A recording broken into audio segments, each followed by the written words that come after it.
Hudson Mohawke, one of the members of Tonight, who were a breakout EDM duo from the early 2010s.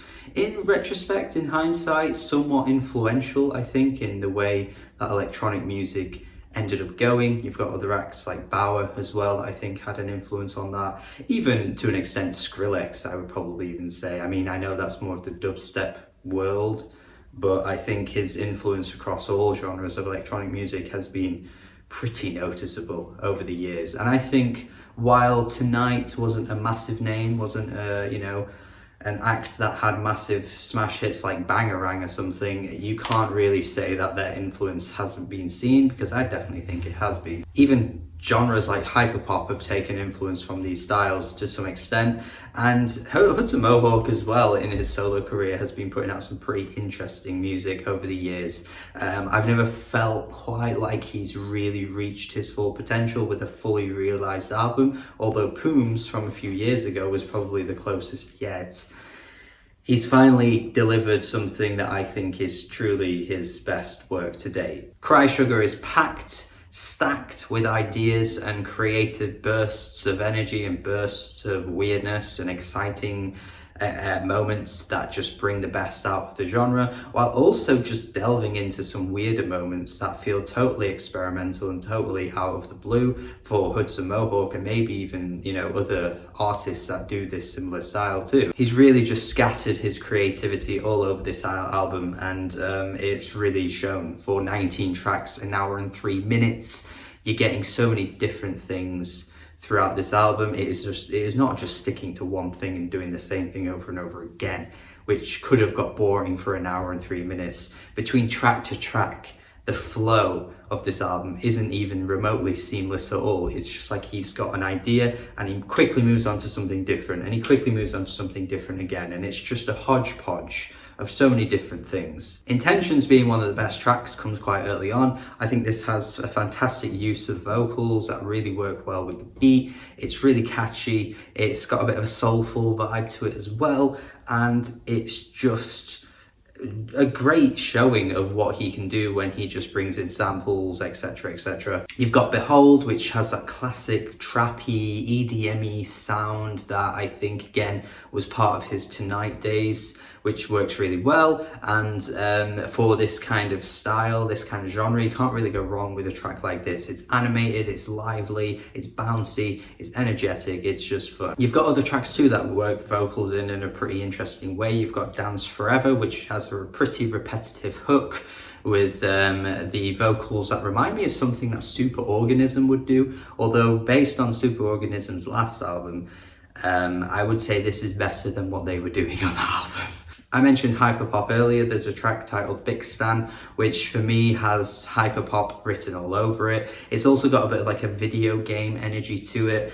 And if I was a gamer that had a great knowledge on games, I'd be able to reference a very specific game with this song. But because I'm not very good when it comes to games, I'm just gonna have to make a generic statement and say, it sounds like something from a video game.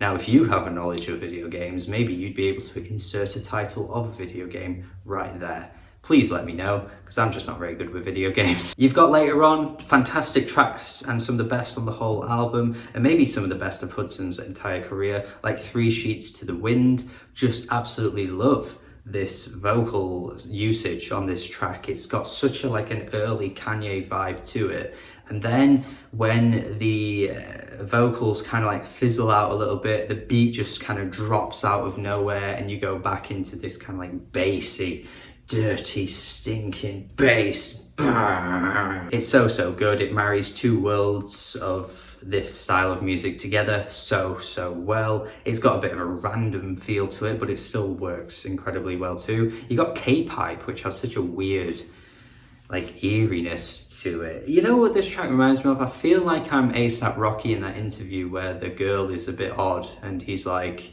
yeah, you've got weird vibes to you, I kind of dig it. I feel like I'm him talking to this song and she's the interviewer. Speaking of weirdness though, I think it goes a little bit too far out of the deep end for me, or off the deep end, or wherever. with Bow, which is a track that I just can't get with. It was brought to my attention that actually this track is a little bit like Tonight's most recent EP, which I definitely get, because I did not like that EP at all. In fact, I really did not like it. And this track with the vocals, which sound like Pharrell, honestly. This guy sounds like Pharrell, whoever it is. Yeah, just not feeling it at all. But I can see and appreciate the weirdness of it, because I think some people out there would definitely dig that aspect of it. But I just don't get with this at all. I am darting around a little bit with the track list here, but Stump I think is a bit of an odd moment in the track list too. Although it sounds great, it just feels like it was made for the end of the album, but it like interrupts the flow of the album early on. It sounds like a climax of a film or something, but it's just there in the middle of the track list a bit randomly. But that's the thing with this album, you're gonna have to kind of get with that to an extent, because so many of this album just doesn't flow with one particular idea. And that's not necessarily a bad thing, I'm not saying that as a bad thing, but it just brings moments like this that just feel so out of the ordinary for the flow of the track list that you're just sort of second guessing why it was there to begin with. But you could say this about quite a lot of the tracks. And ultimately that works in the album's favour, because most of these tracks are fantastic.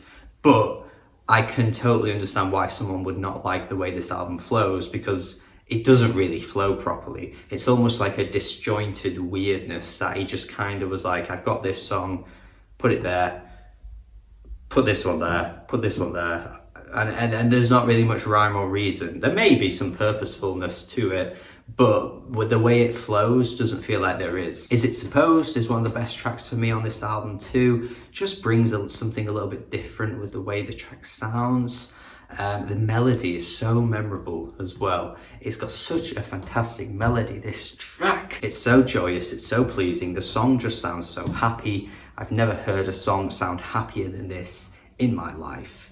It is literally the happiest song you can ever come across. Come a Little Closer sounds super magical to me. I think this track is beautiful in a lot of ways. It sounds like when your imagination is flowing and just brimming with so many ideas and so many thoughts that it's just all crashing through, all flowing through so quickly. It's all rushing through.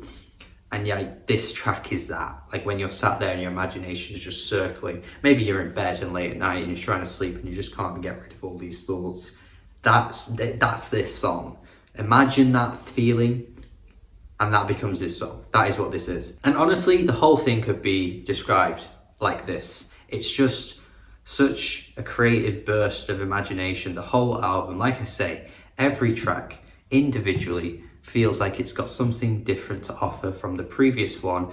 It does make the flow of the album quite disjointed, definitely, but that doesn't impact it for me, because when you've got 19 tracks, and I'd say probably about 16 of them are pretty fantastic, and the other 3 maybe I'd be like, okay, they're okay, I'm not that fussed, particularly Bow. I think that's a great ratio, you know? 16 out of 19 tracks. I mean, most albums I review on this album are like 10 to 12 tracks. So you've got 16 that are pretty fantastic and 3 that for me aren't as good, but even still, they're not like awful. It's a really good ratio and it's a really good album, and it's the best thing I think he's put out yet, in my opinion. And I'm gonna go 8 out of 10. While sure, the flow of the album isn't perfect, it doesn't really need to be. It's just a constant flow of ideas. It's a constant flow of imagination, and it makes for some fantastic songs. So enjoyable, so fun. One of the most fun albums I'm gonna hear all year. It's gotta be an 8 out of 10. It's great. And that's my review. Please let me know your thoughts in the comments. Do tell me what you think of this album. If you agree, disagree, why. Have a good day. Subscribe if you haven't already, and goodbye.